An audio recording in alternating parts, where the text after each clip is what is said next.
যদি নির্বাচনটা হয়ও, তারপরেও উনি ফল প্রকাশ করে উনি কিন্তু সিংহাসন ছাড়বেন না। যদি মনে করেন উনি সিংহাসন ছাড়বেন, আমি বলেছিলাম দেহত্যাগ না করলে উনি পদত্যাগ করবেন না। সুতরাং আপনারা যদি মনে করেন যে নির্বাচনের একটা যে দলই জিতে, যেভাবেই হোক না মেটিকুলাস ডিজাইনের মাধ্যমে জিতে আসুন, তিনি নির্বাচনের ফলাফল ঘোষণা করে তিনি সরকারকে হস্তান্তর করে দেবেন ক্ষমতা, একদম ভুল কথা। তিনি একেবারে ওখানে গেড়ে বসে তিনি আজন্ম যতদিন বেঁচে আছেন, হিক্কা তোলা পর্যন্ত, ততদিন কিন্তু উনি মানে রাজত্ব করে যাবেন। শেষ পর্যন্ত ওনার যে কি হবে সে তো ঈশ্বরই জানে। এখনো মন্ত যা আছে সব তো ঠিকই আছে, তবে একটা বড় খবর আপনাদের দিয়ে রাখি, খুব শিগগিরই একটা বিদ্যুৎ নিয়ে আপনাদের কিন্তু বড় খবর হবে। আদানির বিদ্যুৎ নিয়ে বড় খবর হবে, সেটার দিকে নজর রাখবেন। নির্বাচনের আর 15 দিন বাকি, তাই 15 দিনের মধ্যে নানান সম্ভাবনা উঁকিঝুঁকি মারছে। কেউ বলছেন নির্বাচন হবে, কেউ বলছেন নির্বাচন হবে না, কেউ কেউ সন্দিহান, কিন্তু বুক ঠুকে কেউ বলতে পারছেন না যে নির্বাচনটা হবেই। আমি তো বলি হবে না, তবুও যদি আমি বলেছি যদি নির্বাচন যদি হয়ও, তাহলে ওই একপক্ষীয় নির্বাচন হবে, মেটিকুলাস ডিজাইনের মাধ্যমে নির্বাচন হবে, যে নির্বাচনের কোনো রকম মান্যতা পাবে না আন্তর্জাতিক দুনিয়ায়। সেক্ষেত্রে এক ঘরে তো হচ্ছে, টিকিট নিয়েও তো এক ঘরে হয়ে গেল। বাকি রইল সারা বিশ্বের নজর এই নির্বাচনের ওপরে। এখন ইউনূস যতক্ষণ এই সিংহাসনে বসে আছেন না, জানবেন কোনো কিছুই নির্বিঘ্নে কিন্তু হবে না। তার মধ্যে একটা মেটিকুলাস ডিজাইন থাকবে। কিন্তু আমি বলেছিলাম নির্বাচনের আগে কিন্তু শুরু হয়ে যাবে এবং পরেও কিন্তু চলবে একটা রক্তক্ষয়ী সংঘর্ষ। তার সূত্রপাত কিন্তু শুরু হয়ে গিয়েছে, একে অপরকে গালাগাল এবং মারপিট দিয়ে শুরু হলো। নানান রকম ভিডিও আমার কাছে আসছে, যেমন এক নেতার, জামাতি নেতার একটা ভিডিও এসছে, তিনি মির্জা ফখরুলের, বিএনপি নেতা মির্জা ফখরুলের পূর্বপুরুষকে রাজাকার বলে ডেকে দিয়েছেন। তিনি বলেছেন যার পূর্বপুরুষ রাজাকার, তার মুখে রাজাকারদের কথা মানায় না। একেবারে বিএনপিকে একেবারে ঠুকে দেওয়া, মির্জা ফখরুলকে ঠুকে দেওয়া মানে বিএনপিকে ঠুকে দেওয়া, অর্থাৎ বিএনপির সঙ্গে আমাদের জামাতিদের প্রকাশ্যে একটা বিরোধ লেগে গেল। এইবারেতে কি বিএনপি চুপ করে বসে থাকবে? বিএনপিতে চুপ করে বসে থাকবে না। কিন্তু একটা জিনিস কিন্তু মাথায় রাখবেন, বিএনপি কিন্তু আবার আওয়ামী লীগ, কেউ কিন্তু একে অপরের বিরুদ্ধে এখনো পর্যন্ত কোনো কথা বলেনি। না আওয়ামী লীগ বলেছে, না বিএনপি কেউ বলেছে, মানে নেতৃত্বের কথা বলছি, কেউ কিন্তু বলেননি। সুতরাং এখানে একটা সম্ভাবনা লুকিয়ে ছুড়িয়ে অঙ্ক একটা থাকলেও থাকতে পারে। কি অঙ্ক আছে তা আমি জানি না। এবং কালকে আবার একটা জানা গেল একটা ডিম থেরাপির কথা গল্প বেরিয়েছে। এখন আমাদের নাসিরুদ্দিন পাটোয়ারি সাহেব, তিনি কোথাও ঢাকা ওই 8 আসনে বোধহয় দাঁড়িয়েছেন, হ্যাঁ, সেখানে তিনি এখন প্রচারে গেছিলেন। আর প্রচুর পচা ডিম তাকে, বা এমনি ডিম বা ভালো ডিম তাকে মারা হয়েছে। এখন মারার তারপরে দেখা যাচ্ছে একটা ডিমের বাড়ি এসে ধারা পড়ল আমাদের নাসিরুদ্দিন পাটোয়ারি, তার একেবারে মাথায়। তার ডিমের আঘাত কতটা আমি জানি না। এরা এত তুলোর শরীর, তো ননির শরীর হয়ে গেছে। 17 মাসে খেয়ে দিয়ে মোটা হয়ে হাঁসের মাংস টাংস খেয়েছে না, সব তো মোটা সোটা হয়ে গায়ে চর্বি হয়ে গেছে। এখন ফুলের গায়ে মূর্ছা যাচ্ছে। মূর্ছা যাচ্ছে কি, তারপরে দেখলাম একটা ছবি, সেটা হচ্ছে মাথায় ব্যান্ডেজ, ডিমের ঘায়ে মাথায় ব্যান্ডেজ নিয়ে, তাও আবার টুপির ওপরে ব্যান্ডেজ করা হয়েছে মেটিকুলাস ডিজাইনের। আর কি হতে পারে? আবার একজনের দেখলাম হাতে প্লাস্টার, একজন দুজনে এরকম করে হাতটা দেখাচ্ছে, তার মানে ডিম মেরে হাত ভেঙে দিয়েছে, যা পৃথিবীতে একটা অসম্ভবের পর্যায়ে বলে। মানে ওই জন্য বলছি, ফুলের আঘাতে মুঠ সাজাচ্ছে এরা। তো এই যে সেখানে একজন দেখা গেল একজন একেবারে প্রাণপাত করে তাকে আটকানোর চেষ্টা করছেন। আবার একটা ভিডিও আমি দেখে তো অবাক, আরে কিছুদিন আগে তাকেই তো একদম বোমা পাওয়া গেছে, বোমা সহ পাওয়া গেছে বলে, আওয়ামী লীগ বলে তাকেই তো ধরা হয়েছিল, ধরে হিড়ির করে তাকে পুলিশে নিয়ে যাওয়া হচ্ছে। তাকেই দেখলাম আবার নাসিরউদ্দিন পাটোয়ারিকে একেবারে মানে বুক দিয়ে আগলে রাখতে। তার মানে তিনি কি কোয়ার্টার চেঞ্জ করে ফেললেন? এই কিন্তু কোয়ার্টার চেঞ্জ করার ব্যাপারটা কিন্তু আমাদের এই বাংলায় কিন্তু আছে। এই বাংলার রাজনীতি কিন্তু ওই বাংলার থেকে খুব একটা কম নয়, কিন্তু আমাদের এখানে তো হিংসা হয় না। ধরুন আপনাদের ওখানে যেমন কেটে ঝুলিয়ে দিচ্ছে, পুকুরে ফেলে লাশ ভাসিয়ে দিচ্ছে, এরকম কিন্তু হয় না। আমাদের এখানে কি হয়, বা আমাদের এখানে গ্রামে গঞ্জে যে সমস্ত আছে, ধরুন সিপিএম 34 বছর রাজত্ব করেছে, 34 বছর রাজত্বে সিপিএম তো খুব কামিয়েছে, যারা যারা ছিল তারা যারা যা কামানোর কামিয়ে নিয়েছে। এই 34 বছর রাজত্বের পর যখন সেখানে তৃণমূল যখন এলো, তখন বেধড়ক পেটানি, মার মার এমন পেটাতে শুরু করলো, সব পালিয়ে গেল। কংগ্রেসের আমল থেকে যখন সিপিএম এলো, সে একই ঘটনা ঘটেছিল। পরে দেখা গেল সিপিএম কংগ্রেসের পলাতক কর্মীগুলো সব সিপিএম এর নাম লিখিয়ে আবার ফিরে এলো। আবার পরে দেখা গেল এই যে তৃণমূলের হাতে যারা মার খেয়েছিল এতদিনে 34 বছরের শাসন করা সিপিএম এর, তারা সমস্ত এসে টুকটুক করে তৃণমূলের নাম ঢুকিয়ে তারা কিন্তু আবার যে যার গ্রামে ফিরে গেল এবং তৃণমূল সমর্থক হয়ে গেল। দেখুন, ক্ষমতা কোনোদিন কারোর চিরকাল থাকে না, আবার একদিন ক্ষমতার হস্তান্তর হবে। যেমন 97 সালে সম্ভবত যখন বামফ্রন্ট সরকার 77 সালে ক্ষমতায় এসছে, 97 সালে তখন 4বারের ক্ষমতা শেষ হয়ে 5বারের পঞ্চম দফা ক্ষমতায় যাওয়ার চেষ্টা করছে বামফ্রন্ট। তখন জ্যোতি বসু ডাক দিলেন যে আমরা পঞ্চম বামফ্রন্ট সরকার গড়ব, সবাই মিলে আমাদের সহযোগিতা করুন। সেই সময় একজন প্রতাপ, একেবারে দুর্দণ্ড প্রতাপ একজন মন্ত্রী ছিলেন, তার নাম হচ্ছেন কলিমুদ্দিন শামস। একদিন আমি কলিমুদ্দিন শামসের বাড়ি গেছি, তো রাত্রিবেলা গল্প করতে করতে কলিমুদ্দিন শামস হঠাৎ আমায় বললেন যে জানো তরুণ, আমরা এই নির্বাচন নিয়ে কথা হচ্ছিল, তখন আমার বললেন আমরাও একদিন চলে যাব। আমি বললাম কি বলছেন? তখন 20 বছর রাজত্ব হয়ে গেছে, 25 বছরে পা দেবে। আমি বললাম আপনারা পঞ্চম বামফ্রন্ট সরকার গড়তে যাচ্ছেন, এই সময় আপনি বলছেন যে আমরা চলে যাব? বললেন হ্যাঁ। মানে কি, কোন অর্থে আপনি বলছেন?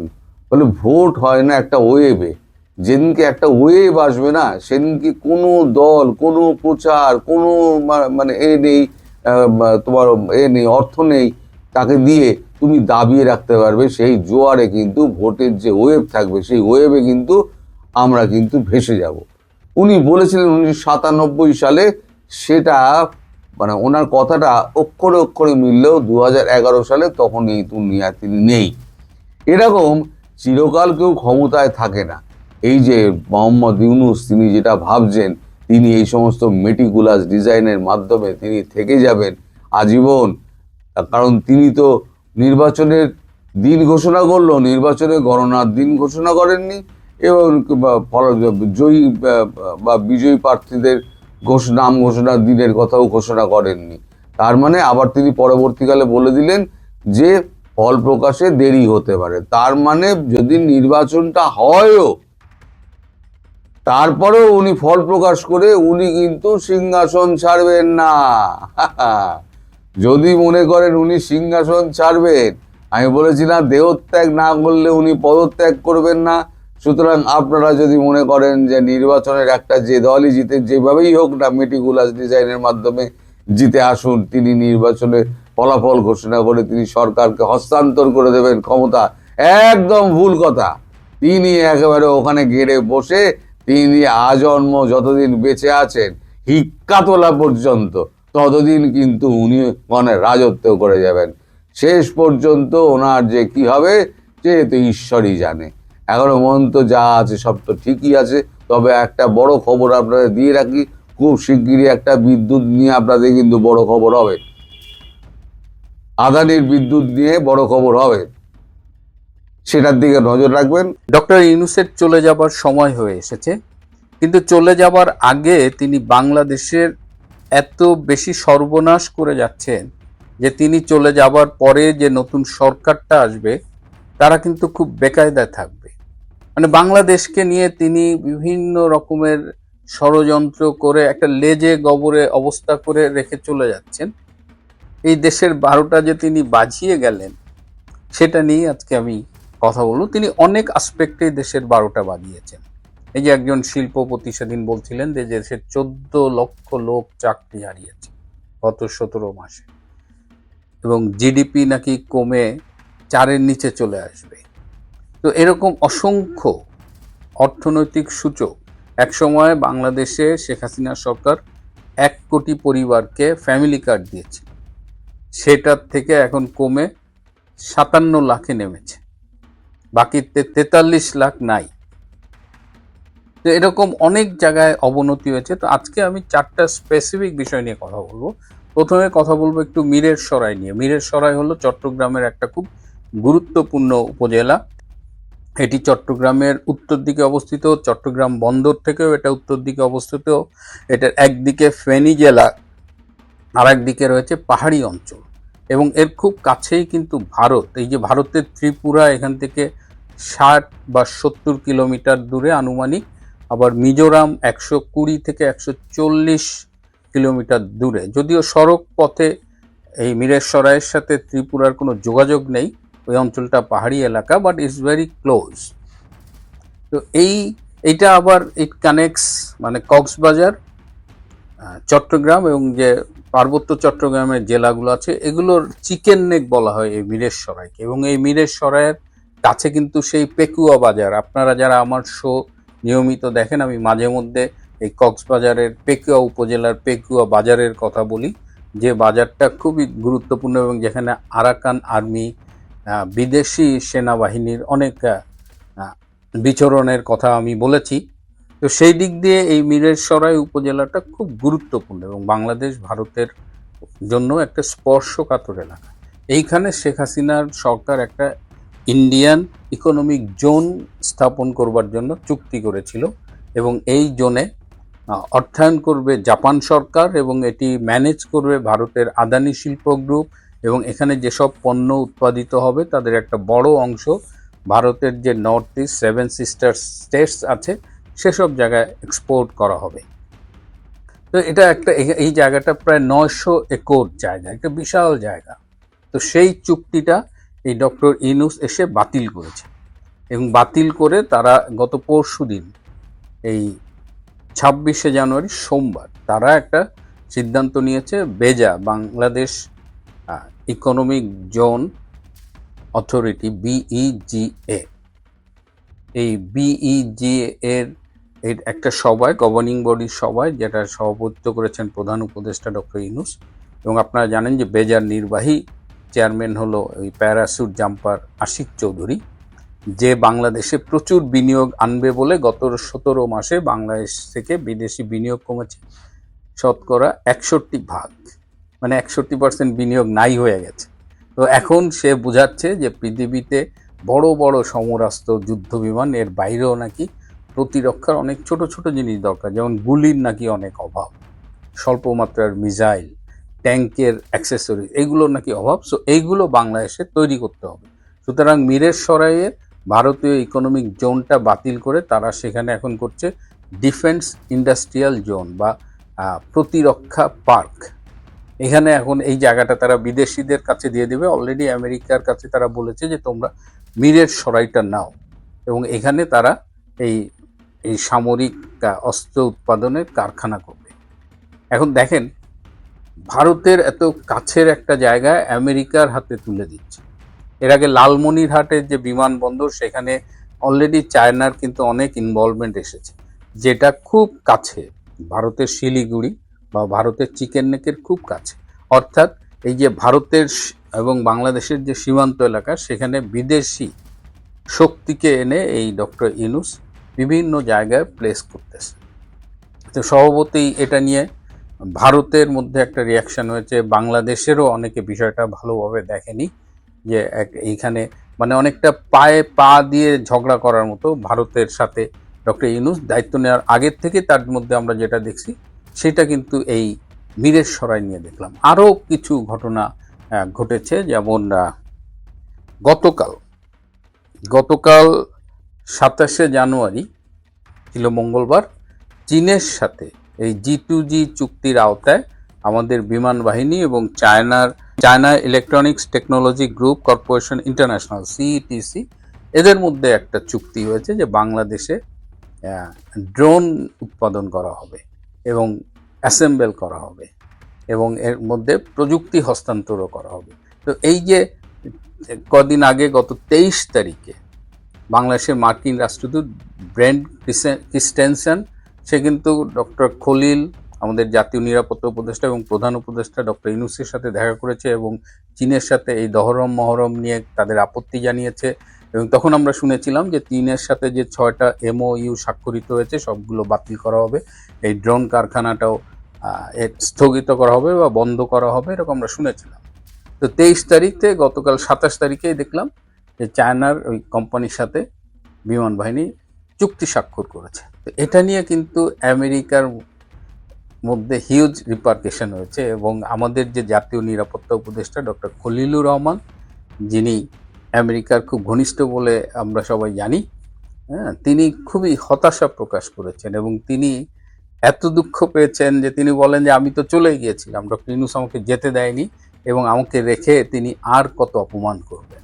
তো যে আমেরিকার সমর্থনে অবৈধভাবে ক্ষমতা দখল করলো, সেই ইউনূস আবার আমেরিকাকে চটিয়ে চায়নার সাথে এই ড্রোন তৈরির চুক্তি স্বাক্ষর করলো। তো এটাও ভবিষ্যতের সরকারের জন্য কিন্তু একটা খুব জটিলতা তৈরি করতে পারে, কারণ পরবর্তীতে যে সরকার আসবে তারা আমেরিকার চোখ রাঙানি উপেক্ষা করে এই চুক্তি চালিয়ে যাবে কি না, এটা নিয়ে একটা যাই হোক তাদের একটা পেইন হবে। এর মধ্যে আরেকটা হলো যে আপনারা জানেন যে আদানি গ্রুপের ভারতের বিদ্যুৎ কেন্দ্র থেকে বাংলাদেশ 500 মেগাওয়াট বিদ্যুৎ কেনে, কিন্তু এই শীতে আদানি কিন্তু পুরো 500 মেগাওয়াট সাপ্লাই করতে পারতেছে না। তো ন্যাচারালি আদানির পক্ষে যুক্তি হলো যে আমাদের এখন অনেক মেনটেনেন্স চলতেছে, সো আমরা পুরোটা সাপ্লাই করতে পারছি না, আর আমাদের প্রচুর বকেয়া বিল হয়েছে, আপনারা বকেয়া পরিশোধ করুন। ডক্টর ইউনূস কিন্তু রেগুলার ইউনূসের প্রশাসন থেকে চিঠি লেখা হয় আদানিকে যেন যতদূর সম্ভব বিদ্যুৎ সরবরাহ করে, এবং যেহেতু 500 মেগাওয়াট পুরোটা সাপ্লাই করতে পারছে না, আপনার খোঁজ নিয়ে দেখবেন যে এই শীতকালে ঢাকায় কিন্তু প্রতিদিন প্রায় 2 ঘন্টার মতো লোডশেডিং হচ্ছে। এটার অন্যতম কারণ হলো আদানি পুরো বিদ্যুৎটা দিতে পারছে। আবার এই ডক্টর ইউনূস একটা সুপারিশমালা রেখে গেছে পরবর্তী সরকারের জন্য, যে আদানির সাথে বাংলাদেশ সরকারের যে চুক্তি তা অনেক ত্রুটিপূর্ণ এবং এই চুক্তিটা যেন বাতিল করা হয়। ডক্টর ইউনূস কিন্তু নিজে 17 মাসে এটা বাতিল করেনি, কিন্তু পরবর্তী সরকারের বিদ্যুৎ একটা ক্রাইসিস যেন তৈরি হয়, যেন পরবর্তী সরকারের কাছে সে রিকমেন্ডেশন রেখে গেছে। তো এটা আদানি গ্রুপ জানে, তারা বলেছে যে তোমরা যদি চুক্তি বাতিল করতে চাও তাহলে আমাদের দ্রুত জানাও, কারণ আমরা সেক্ষেত্রে এই বিদ্যুৎ ভারতের ন্যাশনাল গ্রিডে দিয়ে দিব। ভারতের কিন্তু এই বিদ্যুৎটা এমন না যে আদানি গ্রুপের কাছ থেকে আমরা বিদ্যুৎ না নিলে তারা একেবারে পানিতে পড়ে যাবে, কারণ এই বিদ্যুৎ কিন্তু ভারতের প্রয়োজন। আরেকটা বিষয় হলো যে এই যে চট্টগ্রামের সবচেয়ে বড় container terminal NCT new marine container terminal, এইটা এই যে ইউনাইটেড আরব এমিরেটসের ডিপি ওয়ার্ল্ডের হাতে তুলে দিচ্ছে এর ম্যানেজমেন্টটা। এটা নিয়ে কিন্তু রিট করা হয়েছিল এবং রিট করার ফলে আমাদের উচ্চ আদালত একটা দ্বিধাবিভক্ত রায় দিয়েছিল, যার ফলে এটা এখনো নিষ্পত্তি হয়নি। তো এই অবস্থায় ডক্টর ইউনূসের প্রশাসন দ্রুততম সময়ের মধ্যে এই চুক্তিটা করে ফেলবে এবং আগামী 1 ফেব্রুয়ারি এই ডিপি ওয়ার্ল্ডের সাথে চট্টগ্রাম বন্দর কর্তৃপক্ষের চুক্তি স্বাক্ষরিত হবে এবং এই চুক্তি স্বাক্ষরিত হওয়ার আগের যে স্টেপগুলো সেটা অত্যন্ত গোপনীয়তার সাথে এবং দ্রুততম সময়ের সাথে এটা সম্পন্ন করা হচ্ছে। এটা নিয়ে কিন্তু সারা দেশে অলরেডি একটা ক্ষোভ দানা বাঁধছে। আমাদের বন্দরের শ্রমিক কর্তৃপক্ষ বা বন্দরের যেসব স্টেক হোল্ডার আছে, আমাদের বিভিন্ন রাজনৈতিক দল, সবাই এই চুক্তিটার বিরুদ্ধে, কিন্তু ডক্টর ইউনূস এবং নৌ পরিবহন মন্ত্রণালয় বন্দর কর্তৃপক্ষকে দিয়ে এই চুক্তিটা খুব দ্রুততার সাথে সম্পন্ন করছে। ধারণা করা হচ্ছে যে এই চুক্তি সম্পন্নের সাথে প্রচুর নগদ অর্থের লেনদেন জড়িত। যদি নিজেদের কোনো স্বার্থ না থাকে তাহলে কেন তারা এই বিষয়টা পরবর্তী নির্বাচিত সরকারের জন্য না রেখে তাড়াহুড়া করে আদালতের অবমাননা করে এই বিষয়টি করছে, সেটা নিয়ে কিন্তু কথা হচ্ছে। কারণ যেহেতু আদালতে বিষয়টা বিচারাধীন এবং কোনো ফাইনাল ডিসিশন আসেনি, এই অবস্থায় একটা ফরেন কোম্পানির কাছে এইভাবে আমাদের কন্টেইনার টার্মিনাল দেওয়াটা অপরাধ, আইনি অপরাধ। কিন্তু ডক্টর ইউনূস তো এগুলো মানছে না।